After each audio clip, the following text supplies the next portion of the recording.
बेटा आज जो कल चैप्टर हमने पढ़ा था उसकी बैक एक्सरसाइज डिस्कस करते हैं और इसकी पीडीएफ आपके पास आएगी तो आप इसको लर्न भी कर लेना, राइट भी कर लेना। अब ये क्वेश्चन डिस्कस होने के बाद मैं इन्हीं में से आपसे क्वेश्चन सुनूंगी तो आपको इनके आंसर देने हैं। देखिए ध्यान से सुनने आपने। लेसन हमारा खान पान की बदलती तस्वीर। इसके वर्ड मीनिंग है, शब्द है संस्कृति और अर्थ है इसका संस्कार या सभ्यता। अजनबी इसका अर्थ है अनजाना। परिचित इसका अर्थ है जाना पहचाना। स्थानीय एक विशेष स्थान का। व्यंजन खाद्य पदार्थ। विविधता भिन्नता। मसलन उदाहरण स्वरूप दुसाध्य मुश्किल। भागम भाग भाग दौड़। सुयोग अच्छा योग। निखालिस शुद्ध। पुनर्उद्धार फिर से ऊंचा उठाना। प्रचारार्थ प्रचार करने हेतु। दुर्गति बुरी हालत। गड्ढमड सब मिलजुल कर बेकार होना। कमर तोड़ महंगाई अत्यधिक महंगाई होना। अब है क्वेश्चन, खान पान की मिश्रित संस्कृति से लेखक का क्या मतलब है? अपने घर के उदाहरण देकर इसकी व्याख्या कीजिए। खान पान की मिश्रित संस्कृति से लेखक का मतलब क्या है? विभिन्न प्रदेशों के खान पान के मिश्रित रूप से है। जो विभिन्न प्रदेशों में मिश्रित खान पान है उससे मतलब है लेखक का खान पान से। आज हमें एक ही घर में हमें कई प्रांतों के खाने देखने के लिए मिल जाते हैं। आज क्या है, हम एक घर में क्या देख सकते हैं, कई प्रांतों के खाने दिखाई दे जाते हैं। उदाहरण के तौर पर मेरा घर दिल्ली में है जहां पराठे आदि ज्यादा बनते हैं, परंतु खान पान की मिश्रित संस्कृति की वजह से सांभर डोसा इडली जो कि दक्षिण भारत का प्रमुख भोजन है वो भी बनता है। इसमें पूछा ना, घर के उदाहरण देकर भी आप व्याख्या कर सकते हैं। तो उदाहरण क्या दिया कि दिल्ली में मेरा घर है जहां पराठे अधिक बनते हैं, लेकिन मिश्रित संस्कृति के अनुसार आजकल सांभर डोसा इडली आदि जो दक्षिण भारत का भोजन है वह भी मेरे घर में बनता है। पहले तो घरों में क्या होता था, रोटी सब्जी दाल साग पूड़ी आदि बनते थे, लेकिन आज सब कुछ बदल गया है। उसकी जगह किसने ले ली है? इडली डोसा बड़ा सांभर बर्गर नूडल्स पिज्जा आदि ये सब भी कुछ बनने लगा है और लोग इन्हीं को बड़े शौक से खाने लगे हैं। सेकंड क्वेश्चन, खान पान में बदलाव के कौन से फायदे हैं? फिर लेखक इस बदलाव को लेकर चिंतित क्यों है? खान पान में बदलाव के कौन से फायदे हुए हैं, फिर भी लेखक इस बदलाव को लेकर चिंतित क्यों है? खान पान में बदलाव के कई फायदे हैं, जैसे हमारी खाने में रुचि बनी रहती है। देश विदेश के व्यंजन पता चलते हैं। इससे भारत की राष्ट्रीय एकता भी बनी रहती है। क्या है खान पान के बदलाव के फायदे? कैसे हैं? जैसे हमारे एक तो हमारी खाने में रुचि बन जाती है। आज इस चीज का मन नहीं है तो चलो ये बना लेते हैं, ये खा लेते हैं, इससे रुचि बनती है। और देश विदेश के व्यंजनों के बारे में भी पता चलता है, जिससे क्या होता है, उस देश में क्या बनता है और उस देश में क्या बनता है, उनके खाने हम बना रहे हैं तो उसमें क्या है, राष्ट्रीय एकता बनती है, भारत की राष्ट्रीय एकता बनती है। साथ ही क्या है, इसे जल्दी बनाने वाले खानों का उपलब्ध होने लगी है। इससे और क्या हो, इन खानों से ये जल्दी बनने वाले खाने हैं ये भी उपलब्ध होने लगे हैं। इससे भी हमारे समय की बचत होती है।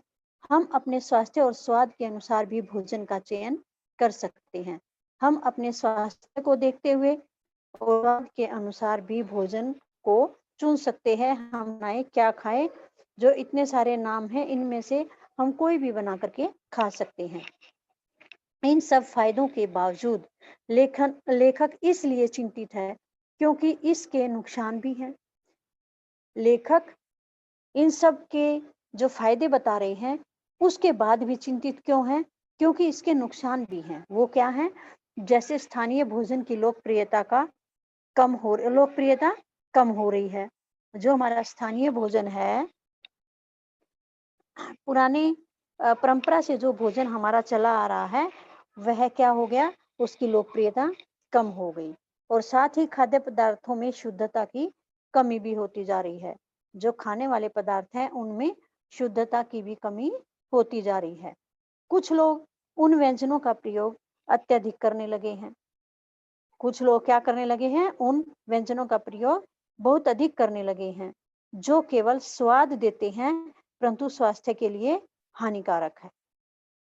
उन व्यंजनों का प्रयोग लोग अधिक करने लगे हैं, जो क्या है? केवल स्वाद तो देते हैं, परंतु वे स्वास्थ्य के लिए नुकसानदायक है। हमें केवल स्वाद को ही नहीं देखना चाहिए, बल्कि स्वास्थ्य के बारे में भी सोचकर चलना चाहिए। थर्ड क्वेश्चन है, खान-पान के मामले में स्थानीयता का क्या अर्थ है? खान-पान के मामले में स्थानीयता का क्या अर्थ है? खान-पान के मामले में स्थानीयता का अर्थ है कि वे व्यंजन जो स्थानीय आधार पर बनते थे, जैसे मुंबई की पाव भाजी, दिल्ली के छोले कुलचे, आगरा के पेठे, और किसी स्थान या क्षेत्र विशेष पर खाए खिलाए जाने वाले पकवान भी, जैसे इनके नाम भी हम दूसरे भी बोल सकते हैं, इडली, डोसा, सांभर आदि, ये भी हम बोल सकते हैं। एक बार रिपीट करते हैं मीनिंग से लेकर के। संस्कृति, संस्कार या सभ्यता, अजनबी, अनजाना, परिचित, जाना पहचाना, स्थानीय किसी विशेष स्थान का, व्यंजन, खाद्य पदार्थ, विविधता, भिन्नता, मसलन, उदाहरण स्वरूप, दुस्साध्य, मुश्किल, भागम-भाग, भागदौड़, सुयोग, अच्छा योग, निखालिस, शुद्ध, पुनर्उद्धार, फिर से ऊंचा उठाना, प्रचारार्थ, प्रचार करने हेतु, दुर्गति, बुरी हालत, गड्ढमड्ढ, सब मिलजुल कर बेकार होना, कमर तोड़ महंगाई, अत्यधिक महंगाई होना। अब क्वेश्चन है फर्स्ट, खान-पान की मिश्रित संस्कृति से लेखक का क्या मतलब है? आप उदाहरण दे करके बताइए। खान-पान की मिश्रित संस्कृति से लेखक का क्या मतलब है? उनका मतलब है कि विभिन्न प्रदेशों के खान-पान के मिश्रित रूप।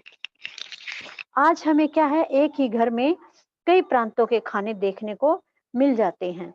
जैसे उदाहरण के तौर पर क्या है, मेरा घर दिल्ली में है और जहाँ क्या है, पराठे आदि अधिक बनते हैं, परंतु खान-पान की मिश्रित संस्कृति की वजह से वहाँ पर और क्या बनता है अधिक? सांभर, डोसा, इडली, जो दक्षिण भारत का प्रमुख भोजन है, वे भी बनते हैं।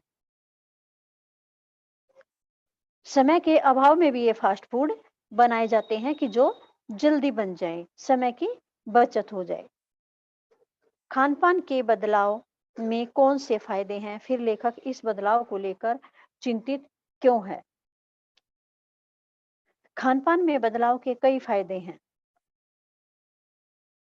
हमारे खाने में एक तो रुचि बनी रहती है, देश-विदेश के व्यंजनों का पता चलता है, इससे भारत की राष्ट्रीय एकता भी बनी रहती है, साथ ही से जल्दी बनने वाले खाने भी उपलब्ध होने लगे हैं, जिससे समय की भी बचत होती है।